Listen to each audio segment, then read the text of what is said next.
Hello and welcome to Legal View. I'm Michael Ayala. Thank you so much for joining me today. And as you can see, I'm joined by a very special guest, friend of the show, and producer for Courtroom Insider, Grace Wong. Grace Wong, great to see you. Former colleague of mine, someone very near and dear to my heart. She was in the courtroom for the entire week. She was in the courtroom today for closing arguments. We're going to check in with her. For those of you not familiar with the case, Lindsay Clancy charged with first-degree murder in the death of her 3 children. She is claiming insanity. She was unable to fully appreciate her actions, whether they were right or wrong, because she was in the throes of postpartum depression as well as this toxic mix of medications, while the prosecution says that she premeditated the whole thing and she was perfectly within her right mind and made the choice to kill the children. She's facing first-degree murder. The judge actually also added second-degree murder and manslaughter to the charges that this jury can consider. All right, Grace Wong, I want to start off with the courtroom aura. What was going on in the courtroom today? Was it a packed courtroom? What was the feeling this morning as closings were set to begin? I thought it was you had a real sense of finality, that this was case closed, evidence is in, and we're going to hear the final arguments from each side. And so there was a sense of drama to the day because people that didn't show up for most of the trial or who were witnesses in the trial came in to watch the closing arguments. I mean, there's a row right behind the first row, and this is the row that is on the side of the prosecution, that was suddenly filled with shoulder-to-shoulder law enforcement. These are the men who investigated the case, mainly men who investigated the case and were witnesses and were part of the DA's staff. I was going to say state witnesses, right? State witnesses or Commonwealth witnesses. Commonwealth, that's right. Yeah, so there's a sense of drama because, first of all, it was hard to get in. It was the hottest ticket in town, basically, because we've seen the interest in this case grow, and that is reflected in the number of people that are trying to get into the courtroom to watch. You could watch it online. Everybody in town is streaming it. All the locals are streaming it, and so are we, Courtroom Insider. But there is a different feeling when you're inside the courtroom because you can obviously see a little bit more with. The camera only picks up so much when it's a one camera shoot. And in this case, having to experience these final days, this home stretch of the trial was really kind of, capping off what has been a very, very intense experience with one final day of dramatic arguments. Yeah, and so it was 21 days of trial, 85 witnesses, I believe. So the trial went on for a time and it was highly contested, I would say. In terms of the gallery today, who was in the gallery for Lindsay Clancy? I was thinking about this earlier, Grace, and usually you have 2 families, right? When you have, a case, the tragedy really was confined to one family. It was interesting. So who was in the courtroom as far as families are concerned? Well, it was Lindsay's parents. Lindsay's psychologist. He's definitely been there for her. He was her expert witness, but he has become a fixture in her life, seeing her during the trial. I mean, he had visited her so much that the prosecution raised the issue with the judge and asked for jail logs because they wanted to know specifically when and how long he was visiting with her because he was an expert. But he's been there. Some family friends have been there, and some supporters of Kevin. I mean, this trial has drawn a lot of supporters that want to raise awareness, and they see Kevin as the vehicle for that advocacy for women's health. And a lot of women have shown up for the defense for that reason, because they feel like he has been the spokesperson that has expressed some of the weaknesses and failures of the system. Yeah, and that but actually they became a little bit of an issue towards the end of the trial. I know the state was concerned about their presence outside, and I think occasionally they were inside the courtroom wearing those pink shirts, et cetera, et cetera. She wanted to make sure that the jury wasn't being affected by it, asked the judge to poll them about it. He did admonish them not to let that, affect the way they look at the case, but they certainly were out there in force supporting Women's Health, as you said, Kevin Reddington, and I guess Lindsay Clancy by fiat. All right, so let's begin now and talk about the closing arguments. I watched it today. I thought the state did very well. And when I say that, it's a relative very well, meaning I thought they struggled throughout their case. I thought their attitude was wrong. I thought their approach towards mental illness was wrong. I thought they were dismissive in certain ways of the defendant, of mental health issues. But I thought today they struck the right tone and really had a well organized closing argument. Tell me how you saw it and how you think it went over with the jury. The jury's been very, very attentive, and the defense in Massachusetts, apparently the defense goes first. It's one argument each. Kevin Reddington went first, and they were ready. I mean, they didn't take notes. They were just gazing. Their gaze was fixed on Kevin and followed him throughout the room. And he is very charismatic. But I thought his voice was trailing. It was hard to hear him at times.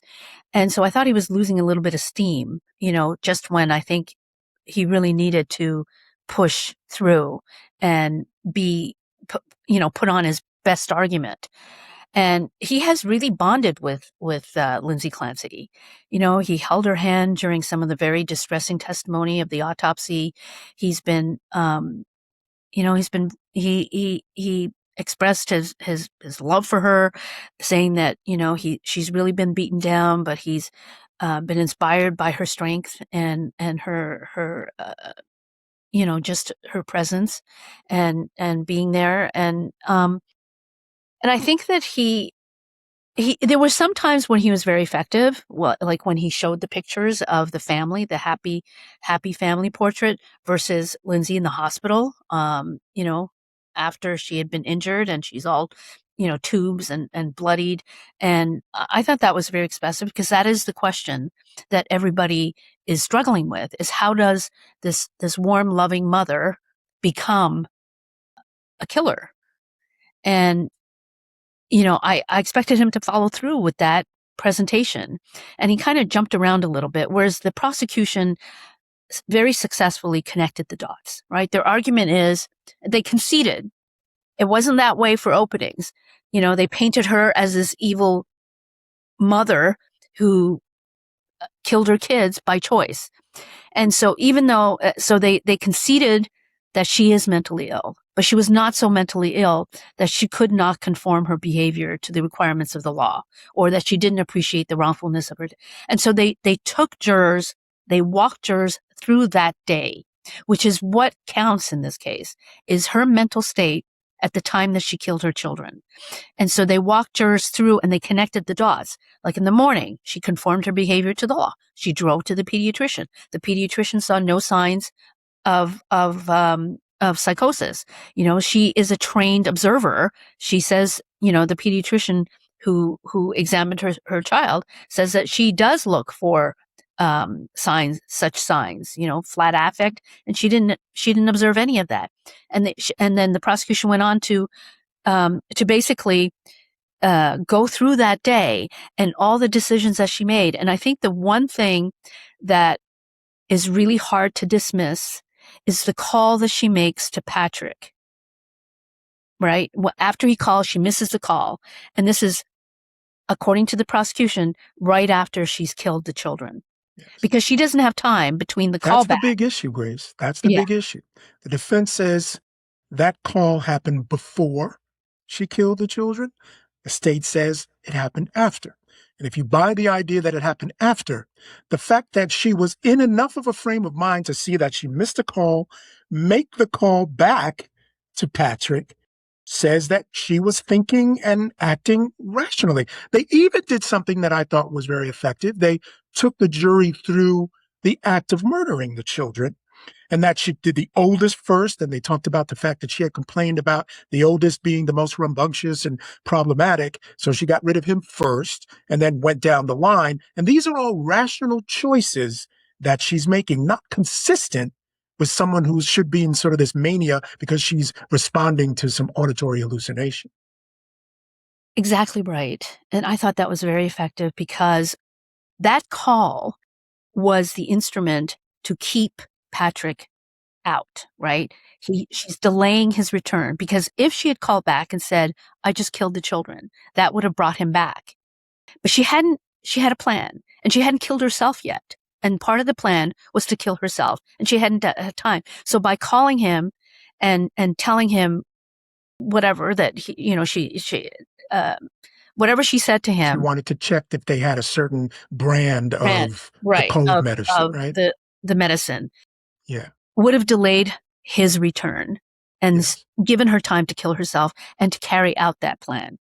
And so I thought that was a very effective way to frame Yes. her ability to rationalize, her ability to execute the plan, and to make choices rational in her mind. Maybe in her sick mind, they obviously were absurd choices, but in her mind, she was in control. And I think that was the point that they drove home.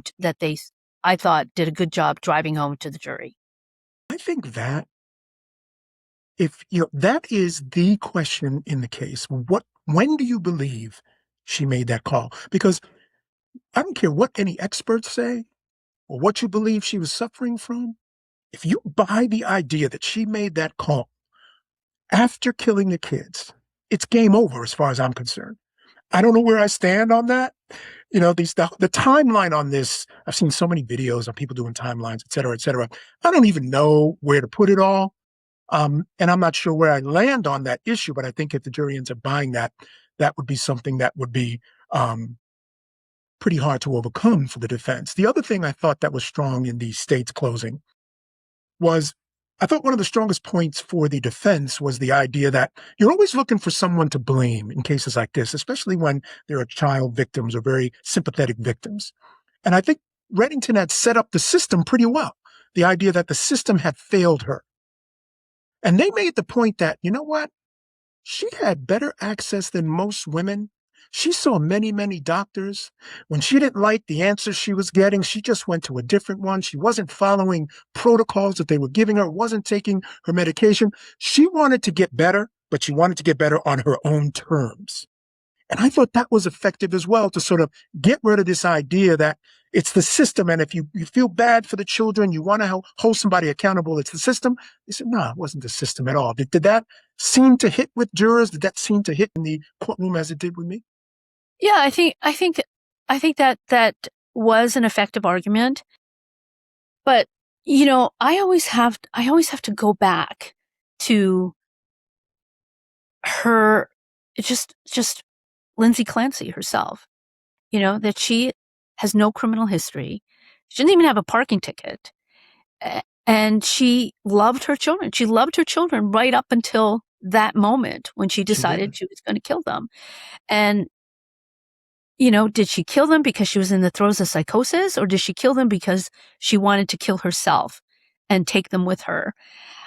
And if you are able to do that, I'm not sure that you're of right mind. And that's what I have Even to. if you buy it and you're exactly, let me tell you the motive. You said it, the motive that she was suffering from mental illness and couldn't take care of the kids. She no longer wanted to be a mom and she didn't want to try anymore. She had to kill them to end her misery and she wanted them to be safe and with her in some way. Even if you buy that motive, who makes only a very sick person makes that decision. So you kind of end up in the same place. Exactly. And I think that's the struggle. That's why I think it could go either way, right? I Yes. mean, they can decide, yes, she was rational, she made those decisions, and she just killed the kids because she wanted to end her misery. But I think at the same time, even if like you, even if I buy that, I can't buy the fact that she's doing this with a, you know, that her mind's not sick, that somehow her mind, and she believed she was damaged. She believed her mind was damaged. And there was so many indications where she was in psychosis, right? She's got these intrusive thoughts. She's thinking that her thoughts are being broadcast and that she's afraid to voice them because she's afraid of losing her children. I mean, all that suggests that she is not well and very sick. And so like, I don't know if I can excuse that and say, okay, well, she did this and that makes her appreciate the wrongfulness of her actions and therefore she's criminally responsible. I don't know if that connection can be made so easily in this Yeah, case. I would agree. And I think there's a couple of things I want to bring up here. The testimony of Dr. Zeisel, where he was basically laying out how she's still suffering, that she has bad days and worse days. You hear that, and jurors are not supposed to consider punishment, but when you're in the deliberating room, you're still a human being. Are you thinking, I want to put this particular person in jail? This is somebody who belongs in jail that killed her kids and is suffering this way.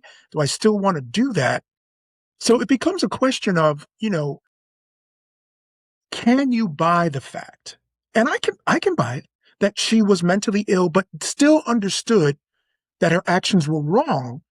But here's the second part, which I thought Kevin Reddington didn't pound home enough. There's two parts to the insanity defense in Massachusetts. The second one is, but she couldn't conform to the law. I think she more fits under that one than the fact that she couldn't discern whether she was right or wrong. I think she knew what was wrong. So if you buy the fact that she made that call after killing them, the fact that she didn't tell her husband she knew it was wrong, but I don't think she could stop herself.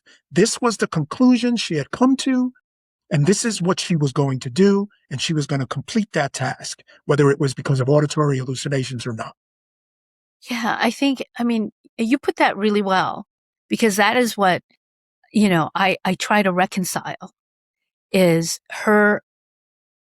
I mean, the prosecutor said, well, she heard these hallucinations. Why did she lock herself in the bathroom? Or why shouldn't she, and their experts have said, she can listen to music, she can pray, she can do things to stop or mitigate the influence of these voices.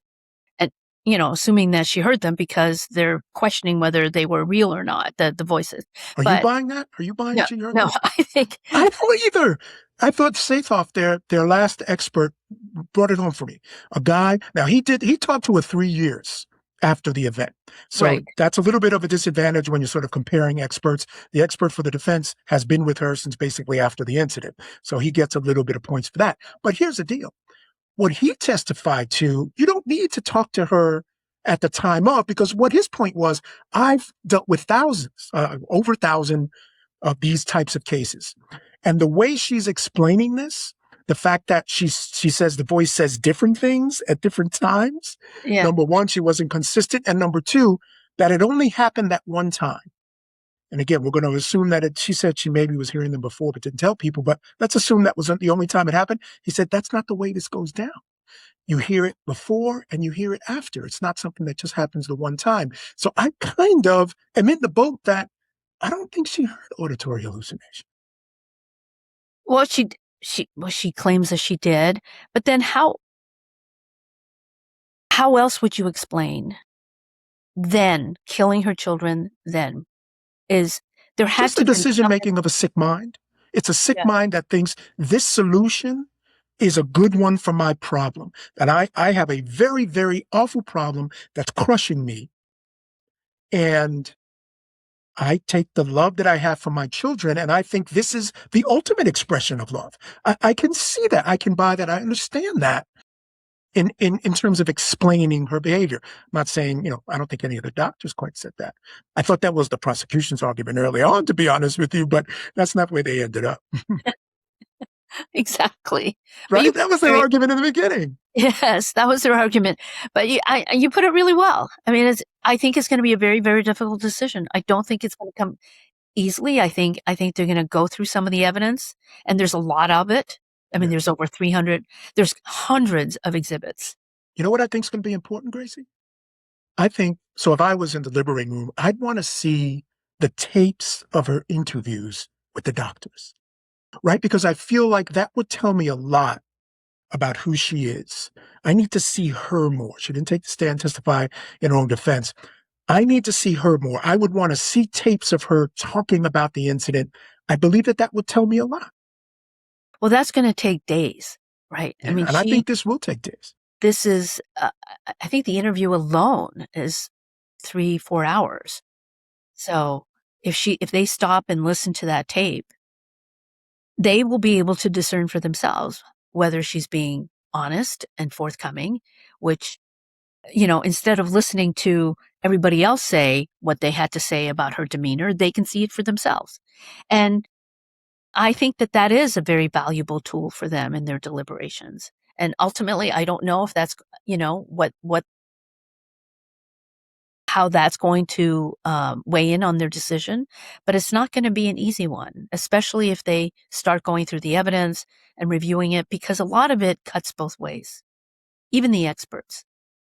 You had the defense expert, Dr. Resnick, who's this world-renowned expert on filicide and malingering, who says that she did this because this was an altruistic killing, but she was in the throes of psychosis. And then their expert, who says basically the same thing, that she did it to prevent their suffering, but she was not in the throes of psychosis. So the evidence, I think, if you really go through it, a lot of it cuts both ways. Yeah, and this is a classic case of either, to me, a hung jury or an acquittal. Um, uh, Not guilty by reason of insanity, not a full acquittal in this case. But the jury, understanding is that it ended up, Grace, with 9 women and 3 men. Do you think having 9 women on the jury is a plus for either side? Well, if you look outside the courtroom and you see the people, there are no men out there All right. defending her This is a and women's supporting health issue. her. This is women. This is all women, or mainly women. I haven't seen any men wear Well, pink let me shirts. just say we're here. We support you, ladies, okay? We may not be out there with signs and whatnot, but we feel it and we support it. Trust me. Thank you, Michael. I know. I know that's why we love you, Michael. Thank you. Um, yeah, I think it's been mainly women, and it skews older. This is an older, the Older range jury? older jury. I Okay. think there's only one juror, one deliberating juror that might be in her mid to late 30s, but all of them are in their late 40s, 60s, retirement age. And I don't know if that skews better for her, but you know what they say? They say Yeah, older I jurors, was gonna more say wisdom. older. I might be worried about older because I think they're less open-minded about these things because the older you get, the more you were raised with this idea that, oh, you just, you buckle up and you fight through kind of thing. And all this science stuff could be difficult for them to sort of get on board with. Yeah, or you can say that, older jurors come with more wisdom, more life experience, and that not This is everything is going to be black and white. There will be a lot of gray area. And they may have children, they may have grandchildren, they may have relatives that have gone through this. And anybody that has suffered any kind of a mental health crisis understands that it's complicated, it's not easy to solve. And unless you're in it, unless you're close to it, you don't understand it. yeah. And I don't think through some degree of separation that there's probably anyone on that jury or just generally of a certain age who hasn't known someone who's dealt with depression, postpartum depression.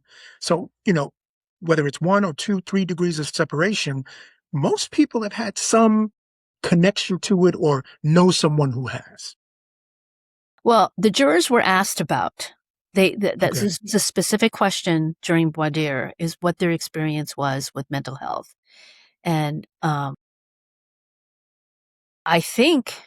don't know because a lot of the voir dire took place at sidebar, um, but they may have been ruled out. Yeah. So these people who might have been very close to postpartum depression or postpartum illness of any kind might have been ruled out. So you know, it may not factor in to these particular jurors. Point. Excellent point, actually. Let me ask you quickly about the decision by Reddington to ask for the manslaughter instruction. What did you make of this manslaughter addition? Well, they've been instructed that they can consider the possibility of impairment by medication in all of these charges. The intoxication to get rid of the intent. So Right. that would naturally drop the murder down to manslaughter. To, That's to right. Okay, manslaughter. fair enough. And I think that is, if they do consider, you and I have not seen pictures of the children in the worst state. And that might be an image that they can't avoid and they can't, get past. And so I could see some jurors saying, I can't walk her. I can't, because the judge has instructed them that if she is found not guilty by reason of insanity, she is going to be committed to a state facility, and it would only be a judge that would be able to discharge her, and that's only after a hearing. And so potentially she could remain in a state facility for the rest of her life, and they know that. However, when you look at three children, and one of the theories that they could find is that she killed them with atrocity or cruelty, right? And so if they're leaning towards that, um, and if there's this going on in the jury room for an extended period, they might compromise. And for Kevin, that would that still would be a break in terms of sentencing because there is no mandatory minimum. Then it will boil down to sentencing and what evidence they can put forth at sentencing. Yeah. It's going to be a tough one. It's going to It's be a going to be tough one. Let me ask you one final question, Gracie. If anyone who spent any time in and around this case knows that there's a bunch of internet sleuths who think Patrick Clancy is the guy who's responsible for this. And again, like I said, I've kind of gone down the rabbit hole a little bit, looking at some of these videos. And I got to say, there's some stuff there. And I'm hoping, I also heard from someone in and around the case that he wasn't really investigated all that deeply.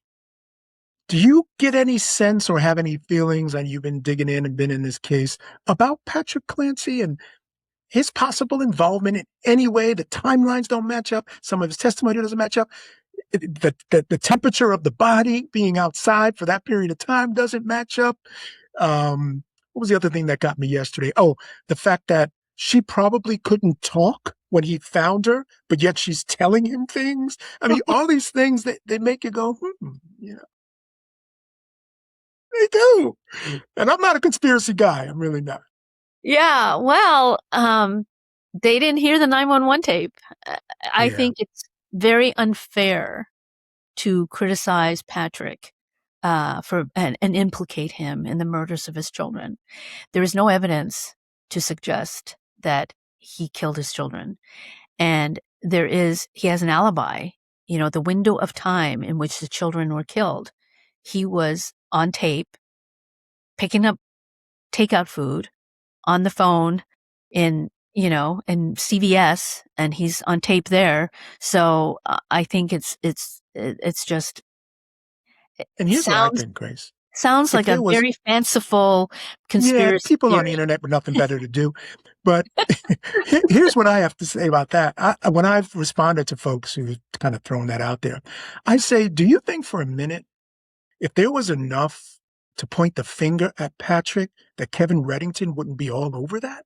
Yeah. You know what I mean? The opportunity to say, I've got evidence that suggests somebody else did this, that wouldn't be something he wouldn't have taken the ball and run with it, considering how close that he became to this woman. So I think he would have run with that ball very much. The last thing, and this is the last thing, I promise. You mentioned this earlier. Dr. Zeisel, Kevin Reddington, both seemed to be very close to Lindsay Clancy. And I want to know if that came across in the courtroom. Was it bothersome? Was it problematic?